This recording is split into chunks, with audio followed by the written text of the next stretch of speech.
We meet at a time when the leaders of city after city and country after country are suddenly eager to attract or create centers of high technology and innovation. Mexico City is not alone. We need to know not merely how to accomplish this magnificent goal, but why and what preconditions will be needed. And thus we need to step temporarily outside the traditional laboratory, university, corporate office, and public agency, each with its limited goals and requirements, and look at the bigger revolutionary picture of change into which Mexico City must be prepared to hurl itself. Today, as the industrial age reaches its limit, humanity lives at the edge of the next astonishing transformation on the planet, a third great wave of change in history, a revolution that dwarfs public imagination.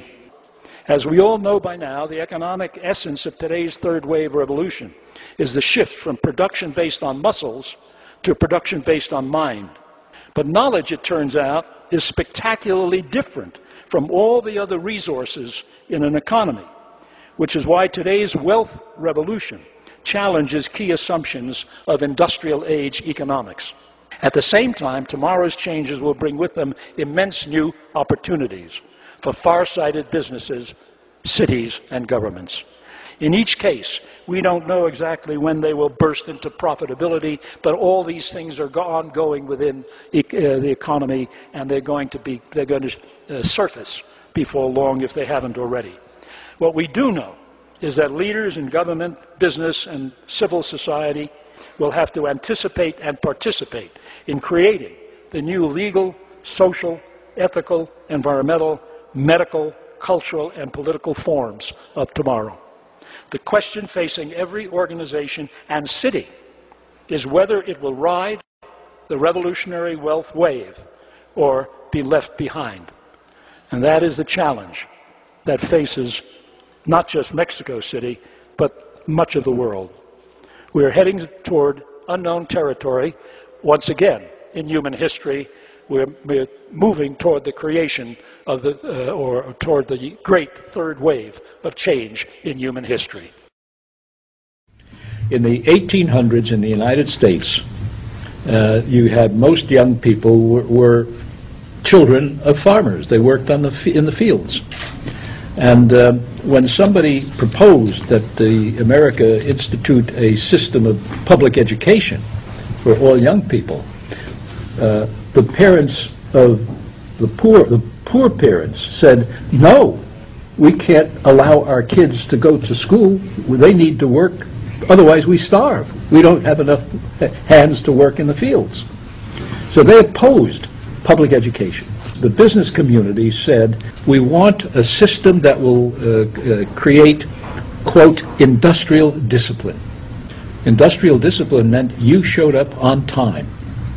And you did the same work again and again and again and again, just as you did on an assembly line. And what happened was we designed schools that actually resemble the factory. If you look at our schools even today, they simulate factories. Kids have to arrive on time. Why is that? Because in the field, if you come late, it doesn't matter much. Your Uncle Charlie can, fill in for you for a few minutes. And the bells ring to tell you when the class ends and the next one begins. If you, as one person, comes late to the assembly line, you might have 1,000 workers standing by doing nothing, waiting for this function to be done before they can work. So the cost of the workers coming late is extremely expensive. Now what's happening? Now more and more people aren't working like that. They're working at home, or they work at different hours, strange hours, and so forth, and you don't need everybody showing up at exactly the same time. So what we have are schools that were literally designed to provide the workforce for an industrial age economy. And they do that very well, but that's not the kind of economy that we have anymore. And therefore, the entire system is obsolete. And we were waiting for Bill Gates to say something. And about 2 years ago, he finally said the right words. He said, "We cannot reform our education system, we must replace it." And he is right, because the system is designed, as I said, to prepare people for yesterday, not for tomorrow. Now, that's an extremely difficult and painful thing to do. You have millions in the U.S., millions of people working in the schools, teachers and other people, and it's very dangerous in terms of they may lose jobs. This doesn't mean the teachers are bad. My sister's a teacher. I don't hate her because she's a teacher, but the system she's working in is a disaster today, and therefore we're going to see battles about education in country after country after country until this system is broken and replaced. We now have increasing numbers of technologies that arm individuals to do what they previously had to go to an expert or to somebody else to do for them. We used to take a photograph. You wanted to photograph your family, you had to go to a drugstore, you had to buy film, a roll of film, you then shot the pictures, and you went back to the drugstore. They sent it to Kodak up in Rochester, New York, and maybe a week later you had it back. Well, now we have the camera in your hand, and it makes that entire process makes it possible for the user rather than somebody else to make that process, and indeed increasing. I don't know how many of you worry about blood pressure, but you used to have to go to a doctor and say, "Doc, what's my blood pressure?" Now you can buy a blood pressure machine, you have it, it's your own, you do the job that the doctor used to do as far as finding out what your blood pressure was. The question that always came up is, why do I have to study algebra? And the parents always say, because it'll be good for you in the future. Well, that presupposes the parent knows the future, first of all, and second of all, it's not very persuasive. It occurs to me there's a way maybe you could get kids to see a reason for learning algebra. And I've always been thought about the idea, why can't we put together a team of depending on the age, of course, a team of kids with a teacher, and maybe outside citizens who participate, and take them to solve a little local community problem.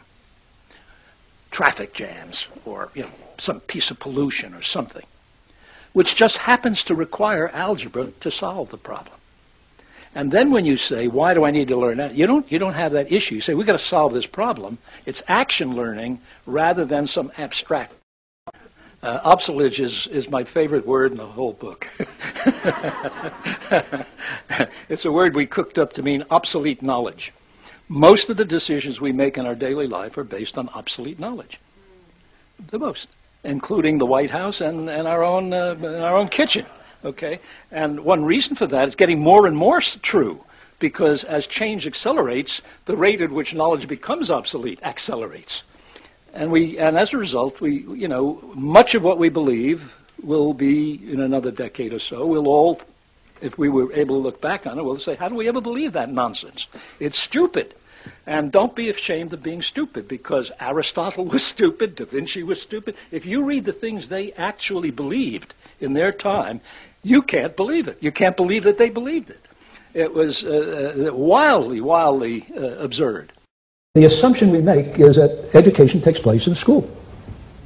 In 1976-77, the first PCs appeared in the world. And at that time, if you wanted to buy a PC, nobody had ever heard of a PC before. So you need help. If you're going to use this machine, you need better help than you can get from Radio Shack.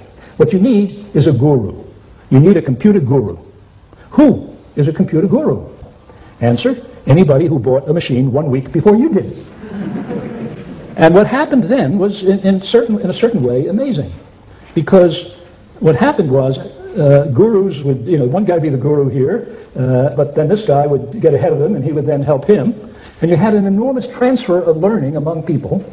And by the end of the century, or now, it must be, 150 million, 200 million Americans who know how to use PCs. They're not necessarily techies, and they're not necessarily full-time geeks, but they know how to use the PC, and I believe that has a powerful impact on the economy, and valuable impact on the economy. The amazing thing is, how did they learn? Almost nobody went to school. This was not education in a classroom. And I tell this story only to say that when we think about education, education of the future, we shouldn't automatically assume that all education takes place in a classroom. It may be that there are completely different ways of moving information, communicating information through the society, let alone online. There was a PC embedded in a stone wall in a village in India without instructions. And the first thing that happened is kids came out and looked at it and began to play with it. And in a matter of days, they had figured out how to do things on it. And they had access to the internet, and they had done all kinds of, for all practical purposes, unimaginable things just by being kids and playing with it. They learned something. So basically the point I'm making is that if we're really going to rethink education, we should rethink it from its ground assumptions up. Why not ask those questions as though we were starting from scratch? Because, in my opinion, we are essentially starting from scratch in a new way of life. I just got a letter from a high school kid in Asia. I won't give you any more definition than that. And he's saying, I read your book. I don't want to be sitting in a classroom where I'm treated like a machine or I'm trained for the industrial age. I want to quit school. He says, I don't intend to stop learning. I want to read, and I want to visit all parts of the world. But I don't want to sit in that classroom anymore. You recognize individual differences, and it's not just one curriculum fits everybody. Exactly. You will sit here from 10 a.m. to 11 p.m. and you will study this page of pages 2 to 3 today and 4 and 5 tomorrow. Absolutely. What we need, we're going into, this is another mistake people make about thinking about the future, in my opinion. They think we're moving into a society which is going to be more and more uniform. I think the reverse is true. We're moving from what the sociologists used to call mass society to a demassified, highly diverse society, which is changing at high speed. And that's the world kids are going to live in. And therefore, the idea that everybody gets the same education, everybody starts at the same age, why 5? Maybe this one should start at 3 and that one at 7, who knows?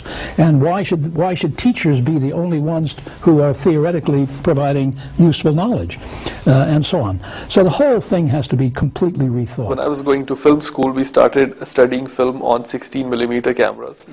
And then the faculty decided that by the time we graduate, everything would be on video. So then in the second year, we started using VHS technology, which was the most basic video setup. And then the faculty decided that by the time we graduate, there will be digital cameras. But digital cameras at that time had not come out yet, so we still studied film production on VHS. And when we graduated, the first-year students, the technology was out there, and first-year students were using digital cameras. And they, being in first year, were getting job offers that I was not getting even though I was a graduate.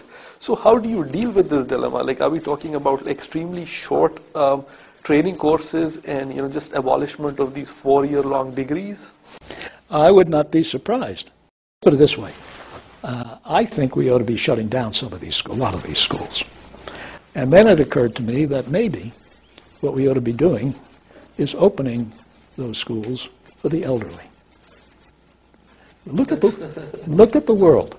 The kids, we were teaching the kids. Now, in certain ways, kids are teaching us. They've got the technologies that I can't work, and they're doing it's easy for them. The kids who are teaching the parents how this new technology and it's not just the technology, it's the interactions of these technologies, how they work. And that, I think, is a very significant change in human history. That never used to be the case. Kids didn't used to tell parents how to do things. It was the parents who told kids how to do things. And this is historical. Companies are now outsourcing, not to India and not to China. They're outsourcing to the customer. All you need to do is go to the ATM machine. The ATM machine, you punch in some numbers, you get your money presumably, but what you've done is taken over a job that previously was done by a teller inside a bank. And in fact, we calculate that something like the equivalent of 200,000 teller jobs are what people now make unnecessary by themselves, by we using the machines ourselves and substituting our work unpaid for the work of those tellers. And the same thing is true in many, many other activities.